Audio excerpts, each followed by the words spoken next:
In primetime news this evening, rogue cop involved in yesterday's deadly shootout in St. Catherine escapes custody. DPP blasts citizens for failing to give information on crimes. She wants politicians to help. And residents and GISCO resolved their differences, which led to the bauxite train line being blocked on Friday.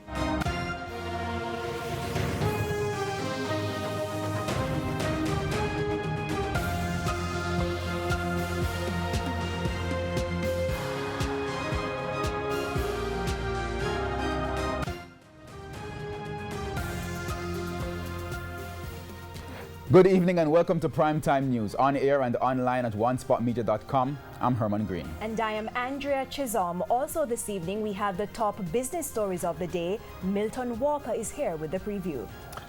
Yes, Andrea, the Trinidad and Tobago Finance Ministry approves NCB's takeover bid of Guardian Holdings. Thanks, Milton. From business, we go to sports, and Jordan Fort is here with a preview. Jordan?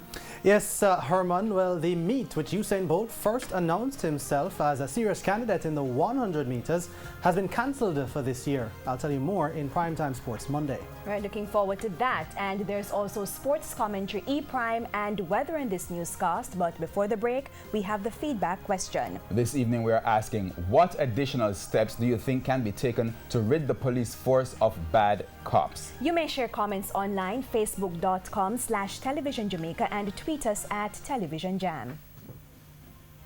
Stay with us. Primetime News returns after this break.